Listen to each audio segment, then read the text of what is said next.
Hello बच्चा party. मैं अभिषेक SP sir स्वागत करता हूं आपका अपने चैनल में जिसका नाम है बायोलॉजी प्लेलिस्ट। तो जेनेटिक्स वाला चैप्टर पूरी तरीके से ख़त्म हो गया है। जो भी टॉपिक आपको नहीं समझ में आई होंगी या उसमें जो कुछ छूटा होगा छोटा मोटा टॉपिक अगर आपको लगता है तो मुझे मैसेज में जवाब दे दीजिएगा, मैं उसको फिर से एक नए वीडियो में अपलोड कर दूँगा। तो आज मैं उसके अगले चैप्टर पे आ रहा हूँ जिसका नाम है क्या, अनुवांशिक पदार्थ की खोज एवं डीएनए एक अनुवांशिक पदार्थ या discovery of genetic material and DNA genetic material. कहने का मतलब ये है कि हम कैसे माने कि हमारे लक्षण एक पीढ़ी से दूसरी पीढ़ी में स्थानांतरित होते हैं और उन लक्षणों को कोई पदार्थ है जो एक पीढ़ी से दूसरी पीढ़ी में ले जाता है। तो ये कहानी या ये चैप्टर में हम लोगों को डीएनए के बारे में पढ़ना है और समझना है कि डीएनए एक अनुवांशिक पदार्थ है जो हमारे लक्षणों को एक पीढ़ी से दूसरी पीढ़ी में ले जाता है, मतलब माता पिता से संतानों में या हम लोगों में ले आता है। तो उससे पहले डीएनए क्या होता है मैं ये समझा दूँ, नहीं तो बाद में थोड़ी सी दिक्कत ये होगी कि डीएनए पता ही नहीं है और डीएनए की खोज के बारे में हम पढ़ रहे हैं कि कैसे खोजा गया, ठीक है ना। तो डीएनए एक अनुवांशिक पदार्थ है, सीधे सीधे अभी ये समझिए, और कैसे ये सब तो साबित करने की बातें हैं, आराम से साबित कर लिया जाएगा जब इतनी कहानी आगे बढ़ी है तो वो भी होगा। तो देखो, मैं सीधे सीधे दो टॉपिक आपको आज समझाने वाला हूँ, प्रोकैरियोटिक डीएनए और यूकैरियोटिक डीएनए। तो ज़्यादा लंबा वीडियो नहीं होगा ये, ठीक है ना। और चैनल को यार थोड़ा शेयर करो, अपने व्हाट्सएप के स्टेटस पे लगाओ, या तुम्हारे मोबाइल नंबर में बहुत सारे नंबर होते हैं, 100 नंबर 150 नंबर तो होंगे ही हर बच्चों के नंबर में। तो अपने स्टेटस पे डालोगे और वहाँ लिखोगे नीचे कि प्लीज़ वो सब्सक्राइब करें, हमारे सर हैं या जो भी हैं, अच्छे लगता है वीडियो, जो भी एजुकेशनल पर्पज़ से अच्छा होता है। तो हर बच्चा अगर लगाएगा तो मेरे लिए काफ़ी अच्छा होगा, क्योंकि नंबर ऑफ़ स्टूडेंट अगर बढ़ेंगे, सब्सक्राइबर बढ़ेंगे तो मेरे लिए ही अच्छा होगा, मैं थोड़ा मोटिवेटेड होऊंगा और उस काम को अच्छे से करूँगा। तो जितने भी लोग इस वीडियो को देखते हैं या मेरे ही स्टेटस को देखते हैं, अगर वो अपने ही व्हाट्सएप के स्टेटस में इसको लगाएं और अपने ही व्हाट्सएप में जो भी ग्रुप्स हैं उनमें ही भेज दें तो मेरे लिए बहुत अच्छी बात होगी। और इससे ज़्यादा बढ़कर नहीं होगा कि आप मेरे लिए इतनी मदद करें। तो जितने भी मेरे पुराने स्टूडेंट हैं या जो वर्तमान समय पढ़ रहे हैं, सबसे ये निवेदन है कि इतना तो प्लीज़ मेरे लिए करिए। चलो ठीक है, आगे बढ़ते हैं। फिलहाल मेरा काम है रिक्वेस्ट करना, आपका मानना या ना मानना, फिलहाल मांगेंगे जरूर ही। देखो, आनुवंशिक पदार्थ, मैं इसमें दो चीज़ें आपको समझाने की कोशिश कर रहा हूँ, एक प्रोकैरियोटिक डीएनए और यूकैरियोटिक डीएनए। अब प्रोकैरियोटिक यूकैरियोटिक आप लोग समझिएगा, थोड़ा सा मैं समझाने की बात कर रहा हूँ। पहला वर्ड लिख रहा हूँ प्रोकैरियोटिक, ठीक। दूसरा वर्ड मैं लिख रहा हूँ यूकैरियोटिक। तो मैं बस इसमें ज़्यादा नहीं समझाने की कोशिश कर, ये दो शब्दों से मिलके बना है और ये भी दो शब्दों से मिलके बना है। पहले शब्द को कह रहे हो प्रो, इसमें पहले शब्द को कह रहे हो यू। यहाँ प्रो का मतलब है प्रिमिटिव, क्या नाम है, प्रिमिटिव। प्रिमिटिव, एक मिनट, मार्कर लग रहा है चेंज हो गया गलती से, ठीक है। यहाँ प्रो का मतलब क्या है, प्रिमिटिव। मार्कर चेंज नहीं हुआ है, इंक डैमेज, तो अभी इंक भरने का समय नहीं है। और यहाँ यू का मतलब है ट्रू, और कैरियोटिक बना है कैरियन से, और यहाँ भी कैरियोटिक बना है कैरियन से, ठीक। इसको भी मैं फिर से लिख दे रहा हूँ। प्रो का मतलब क्या है, प्रिमिटिव, या इसी को हम कहते हैं ओल्ड। और कैरियन का मतलब होता है न्यूक्लियस या केंद्रक। यहाँ ट्रू का मतलब है सत्य और कैरियन का मतलब क्या है, वही न्यूक्लियस। कहने का मतलब एक ऐसी कोशिका जिसमें केंद्रक साफ साफ दिखाई दे उसे क्या बोलेंगे, यूकैरियोटिक। और एक ऐसी कोशिका जिसमें केंद्रक या तो है ही नहीं या तो बहुत रिजिड फॉर्म में हल्का सा थोड़ा बहुत रिमेन बचा हुआ है, तो उसको हम कहेंगे क्या, प्रोकैरियोटिक। तो केंद्रक के आधार पर कोशिका को दो भागों में विभाजित किया गया है, जिसे प्रोकैरियोटिक सेल और यूकैरियोटिक सेल कहते हैं। प्रोकैरियोटिक सेल में न्यूक्लियस एब्सेंट होता है, जबकि यूकैरियोटिक सेल में न्यूक्लियस पाया जाता है, ठीक। इतनी बेसिक चीज़ें हो गई, मैं इसको मिटाने की कोशिश करूँगा क्योंकि मुझे डीएनए समझाना है, ठीक। ये हो गया साफ और ये भी हो गया साफ, ठीक। अब देखो, कह रहा है कि जब 11th हम लोग पढ़ रहे थे तो क्लासिफिकेशन के टाइम पे 5 किंगडम ऑफ क्लासिफिकेशन पढ़े थे, जिसमें मोनेरा, प्रोटिस्टा, फंजाई, प्लांटी और एनिमालिया 5 टाइप में डिवाइड किए थे। तो उसमें सेल के बेस पे डिवीजन हुआ था। तो कुछ थे प्रोकैरियोटिक सेल और कुछ थे यूकैरियोटिक सेल। देखो प्रोकैरियोटिक सेल में हम लोगों ने जो एग्जाम्पल वहाँ पे लिया था वो था बैक्टीरिया, ठीक, या इसी को हिंदी में हम कहेंगे क्या, जीवाणु। और यूकैरियोटिक में अगर एग्जाम्पल हम ले तो हम अपने आप को भी ले सकते हैं, ह्यूमन सेल। ह्यूमन सेल मनुष्य ये एक यूकैरियोटिक जीव है क्योंकि उसकी कोशिका में क्या पाया जाता है, केंद्रक। जबकि जीवाणु एक प्रोकैरियोटिक जीव है क्योंकि उसकी कोशिका में केंद्रक नहीं पाया जाता। तो अगर हम जीवाणु की संरचना बनाएं तो कुछ इस तरीके से बनाएंगे। इसमें भी बहुत सारे नाम है, फ्लैजेला है, सीलिया है, राइबोसोम है, बहुत सारी वस्तुएं, पर मैं उस पर नहीं जा रहा हूँ, मुझे सिर्फ डीएनए समझाना है, ठीक, इस तरीके से, ठीक है। ये हो जाएगा प्रोकैरियोटिक सेल, जिसे हम बोलेंगे क्या, बैक्टीरिया। और ह्यूमन सेल में अगर लेके चले हम लोग, मान लो एक ऐसे बना ले रहे हैं ह्यूमन सेल, हालांकि चलो इसको हटाओ तो प्लांट सेल समझ नहीं लगोगे। ह्यूमन सेल अगर हम लोग बना ले रहे हैं ऐसे, ठीक, बीच में क्या होगा, इसमें न्यूक्लियस, उसमें हम न्यूक्लियस नहीं बनाए हैं, ठीक है ना, इसमें ये क्या है, न्यूक्लियस। तो जिसमें न्यूक्लियस है उसे क्या कहोगे, यूकैरियोटिक, और जिसमें न्यूक्लियस नहीं है उसे क्या कहोगे, प्रोकैरियोटिक। तो अभी मैं डिस्कस कर रहा हूँ किस पे, प्रोकैरियोटिक सेल पे या प्रोकैरियोटिक डीएनए पे। देखो बैक्टीरिया एक प्रोकैरियोटिक जीव है जिसमें जो डीएनए है वो 2 प्रकार के होते हैं। एक को कहते हो न्यूक्लियाइड, ठीक, और दूसरे को कहते हो प्लाज्मिड। क्या कहते हैं, न्यूक्लियाइड और प्लाज्मिड। तो प्रोकैरियोटिक सेल में न्यूक्लियस नहीं पाया जाता, न्यूक्लियस के स्थान पर क्या पाया जाता है, न्यूक्लियाइड, ठीक। और जो दूसरा है उसे क्या कह रहे हो, प्लाज्मिड। और दोनों संरचना में लगभग एक समान होते हैं क्योंकि दोनों गोल हैं, ये भी गोल है और ये भी गोल है, तो इसलिए इसको बोलते हो सर्कुलर, अरे यार, सर्कुलर डीएनए, या हिंदी में लिखते हो वृत्तीय डीएनए। तो प्रोकैरियोटिक सेल में पाए जाने वाले डीएनए को हम क्या बोलेंगे, आप वृत्तीय डीएनए या सर्कुलर डीएनए, जो कितने प्रकार का होगा, 2 प्रकार का। एक को कहेंगे न्यूक्लियाइड और दूसरे को कहेंगे प्लाज्मिड। अब इन दोनों को हम समझने की बात करते हैं। तो पहला मैं जो ले रहा हूं उसको कह रहा हूं न्यूक्लियाइड। तो जो न्यूक्लियाइड है ये डीएनए के 2 धागों से मिलकर बना होता है। जैसे डीएनए का हो गया ये पहला धागा, ठीक, और डीएनए का हो गया ये दूसरा धागा, इसलिए न्यूक्लियाइड का हम दूसरा नाम लिखेंगे डीएस डीएनए, या पूरा कहेंगे डबल स्ट्रैंड डीएनए। मतलब डीएनए कितने धागों से मिलकर बना है, 2, और डीएनए के दोनों धागे आपस में क्या है, उलझे हैं, और उलझने की क्रिया को कहोगे रिप्लिकेशन, और जिसके कारण ये उलझे होते हैं उसे कहते हो नॉन हिस्टोन प्रोटीन। तो प्रोकैरियोटिक सेल में पाए जाने वाले डीएनए को सर्कुलर डीएनए कहते हैं, और यह 2 प्रकार का होता है जिसे प्लाज्मिड और न्यूक्लियाइड कहते हैं। जो न्यूक्लियाइड होता है वो न्यूक्लियस के स्थान पर प्रोकैरियोटिक सेल में पाया जाता है, जो डीएनए के 2 धागों से मिलकर बना होता है जिसे डबल स्ट्रैंड डीएनए कहते हैं, और ये गोल होता है इसलिए इसके सर्कुलर डीएनए भी कहते हैं। इसमें नॉन हिस्टोन प्रोटीन पाया जाता है जिसके कारण डीएनए के दोनों धागे आपस में उलझ जाते हैं। अब होता ये है कि ये जो डीएनए है इसमें क्रिया होती है जिसको कहते हैं ट्रांसक्रिप्शन, या इसी को हिंदी में लिखते हैं अनुलेखन।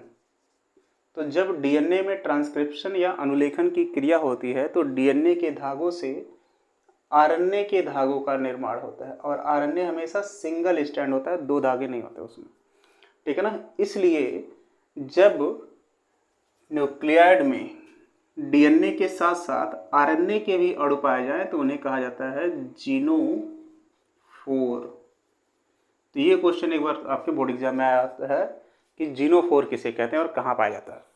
तो जीनोफोर पाया जाता है प्रोकैरियोटिक सेल में या बैक्टीरिया में, जो न्यूक्लियस के स्थान पर जो न्यूक्लियाइड होता है उससे बनता है, किस क्रिया में? ट्रांसक्रिप्शन या अनुलेखन की क्रिया में। किससे?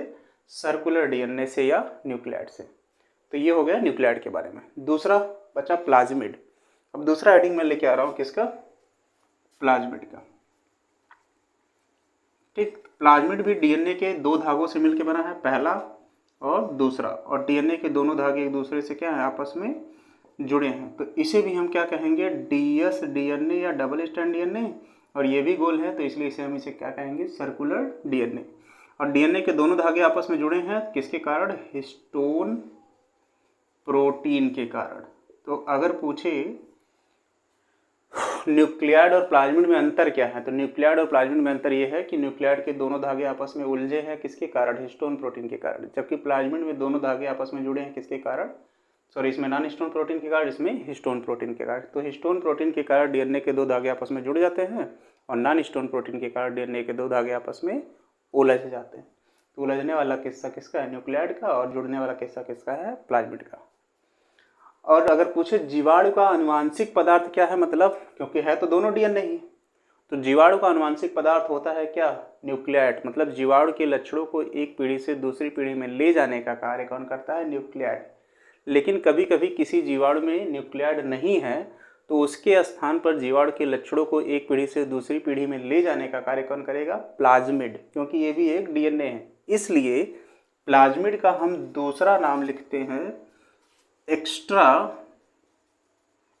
Chromosomal genetic material. आ गया ना जेनेटिक मटेरियल नाम। एक्स्ट्रा मतलब एक अधिक है, क्या? जेनेटिक मटेरियल किसमें? प्रोकैरियोटिक सेल में, जो उसके लक्षणों को एक पीढ़ी से दूसरी पीढ़ी में क्या करेगा? ले जाएगा। और ये भी इसके लक्षणों को एक पीढ़ी से दूसरी पीढ़ी में ले जा रहा है, ये भी ले जा रहा है, तो दोनों एक दूसरे के समान हो गए। इसलिए प्लाज्मिड का दूसरा नाम या तीसरा नाम सेमी ऑटोनोमस बॉडी भी है। तो इतनी चीजें हो गई प्रोकैरियोटिक सेल में, इससे ज्यादा मत समझिए नहीं तो कंफ्यूजन हो जाएगा। देखो, डीएनए का आनुवांशिक पदार्थ है तो सभी जीवों में होगा, सभी जीवों में नहीं, मतलब वायरस में तो आरएनए भी होता है। मतलब बैक्टीरिया का आनुवांशिक, प्रोकैरियोटिक यूकैरियोटिक तुलना किया जाए तो बैक्टीरिया या जीवाणु का आनुवांशिक पदार्थ डीएनए होता है, जो दो प्रकार का होता है, जिसे न्यूक्लियाइड और प्लाज्मिड कहते हैं। न्यूक्लियाइड न्यूक्लियस के स्थान पर पाया जाता है, जो डीएनए के दो धागों से मिलकर बना होता है, इसी डबल स्ट्रैंड डीएनए कहते हैं, जिसके दोनों धागे आपस में उलझे होते हैं, जिसके किसके कारण? नॉन हिस्टोन प्रोटीन के कारण। और कभी कभी इस डीएनए में ट्रांसक्रिप्शन या अनुलेखन की क्रिया होती है, तो डीएनए से आरएनए के धागों का निर्माण होता है, और इससे बनने वाली संरचना को जीनोफोर कहते हैं। ठीक। दूसरा, कभी कभी जीवाणुओं के शरीर में न्यूक्लियाइड अनुपस्थित होता है, तो इनके आनुवांशिक लक्षणों को एक पीढ़ी से दूसरी पीढ़ी में ले जाने का कार्य जो करता है उसे प्लाज्मिड कहते हैं। इसलिए प्लाज्मिड का दूसरा नाम एक्स्ट्रा क्रोमोसोमल जेनेटिक मटेरियल है, और यह न्यूक्लियाइड के समान होता है, इसलिए हम इसे सेमी ऑटोनोमस बॉडी कहते हैं। और ये भी डीएनए के दो धागों से मिलकर बना होता है, इसलिए डबल स्ट्रैंड डीएनए कहते हैं, लेकिन इसके दोनों धागे एक दूसरे से आपस में जुड़े होते हैं, इसलिए इसे हिस्टोन प्रोटीन के कारण जुड़े होते हैं। तो इतनी चीजें हो गई हमारी किसमें? प्रोकैरियोटिक डीएनए में, जो उसका आनुवांशिक पदार्थ है। और प्रोकैरियोटिक डीएनए को हम क्या कहते हैं? Circular DNA. अब आ जाओ अपने वाले पे या यूकैरियोटिक डीएनए पे, मतलब ऐसे जीवों पे जिनमें केंद्रक पाया जाता है। तो ह्यूमन सेल के एग्जाम्पल में जिसमें न्यूक्लियस है और इसके अंदर पाए जाने वाले डीएनए को हम कहते हैं लीनियर डीएनए। लीनियर डीएनए, या हिंदी में कहते हो रेखीय डीएनए। तो प्रोकैरियोटिक सेल में पाए जाने वाले डीएनए को सर्कुलर डीएनए, और यूकैरियोटिक सेल में पाए जाने वाले डीएनए को लीनियर डीएनए या रेखीय डीएनए कहते हैं। ठीक, कितनी चीज समझ में आ गई। और प्रोकैरियोटिक सेल में पाए जाने वाला डीएनए कोशिका के प्रोटोप्लाज्म या इसी को हिंदी में कहते हो जीव द्रव्य में पाया जाता है। मतलब सर्कुलर डीएनए कोशिका के जीव द्रव्य में पाया जाता है, जबकि लीनियर डीएनए कोशिका के न्यूक्लियस में उपस्थित न्यूक्लियोप्लाज्म या केंद्रक द्रव्य, न्यूक्लियोप्लाज्म या इसी को हिंदी में कह रहा हूँ केंद्रक द्रव्य में पाया जाता है। न्यूक्लियोप्लाज्म या केंद्रक द्रव्य में पाया जाता है। इतनी चीजें। अब इस डीएनए को मैं बाहर निकाल ले रहा हूँ। मान लो इस डीएनए को मैं बाहर निकाल लिया, तो इसमें भी डीएनए के दो धागे हैं, और दोनों धागे आपस में क्या हैं? जुड़े हैं और उलझे भी हैं। इसलिए इसे हम डीएस डीएनए भी कहेंगे क्योंकि दो धागे, पहला धागा दूसरा धागा, दोनों धागे आपस में जुड़े हैं किसके कारण? हिस्टोन प्रोटीन के कारण, और दोनों आपस में उलझे भी हैं आपस में, ठीक। तो किसके कारण? नॉन हिस्टोन प्रोटीन के कारण, ठीक। तो अंतर क्या हो गया? इसमें अलग अलग था हिस्टोन और नॉन हिस्टोन प्रोटीन, इसमें एक ही में। तो लीनियर डीएनए लंबाई में पाया जाता है, ठीक। डीएनए के दो धागों से मिलकर बना होता है, इसलिए इसे डबल स्ट्रैंड डीएनए कहते हो, ठीक। दूसरा, इसमें हिस्टोन प्रोटीन होता है जिसके कारण डीएनए के दोनों धागे आपस में क्या होते हैं? जुड़े होते हैं। और इसमें नॉन हिस्टोन प्रोटीन पाया जाता है जिसके कारण डीएनए के दोनों धागे आपस में उलझे होते हैं, और उलझने की क्रिया को क्या कहते हो? रिप्लिकेशन। वहाँ पे भी रिप्लिकेशन ही कहोगे, ठीक है ना, किसमें? न्यूक्लियाइड वाले में, या इसी को हिंदी में कहते हो द्विगुणन, ठीक। इतनी चीज़ें समझ में आ गई होंगी। दूसरा, अब कह रहा है कि इसमें इतनी चीज़ें पढ़े हो, अगर इस डीएनए को हम बाहर निकाल लें, ठीक, बाहर निकाल ही लियो, तो एक ह्यूमन सेल में पाए जाने वाले डीएनए की लंबाई होती है 2.2 मीटर, कहीं पर 2 मीटर पे लिखा हुआ है, ठीक है ना, जो न्यूक्लियस के अंदर पैकेज होता है, अंदर पड़ा होता है, ठीक है ना। दूसरा, अब कह रहा है इस डीएनए को अगर हम बाहर निकाल ले तो ये 3 पदार्थों से मिलकर बना होता है, ठीक। ये भी उसी से 3 पदार्थों से मिलकर बना होगा। पहले को कहते हो पेंटोज शुगर, जिसके कारण डीएनए के धागे बने होते हैं। दूसरे को कहते हो नाइट्रोजिनस बेस पेयर। तीसरे को कहते हो फॉस्फेट ग्रुप या फॉस्फेट समूह। तो ये 3 पदार्थों से मिलकर बना होता है क्या? लीनियर डीएनए, ठीक। अब छोटी सी स्टोरी ये समझो, इसको जब मैं वाटसन क्रिप जेबी वाटसन वाला स्ट्रक्चर पढ़ाऊंगा तो पूरा डिटेल में बताऊंगा ये सब होता क्या है। अभी इसको छोड़े रहो, इसके बाद वाली वीडियो में हो सकता है, ठीक है।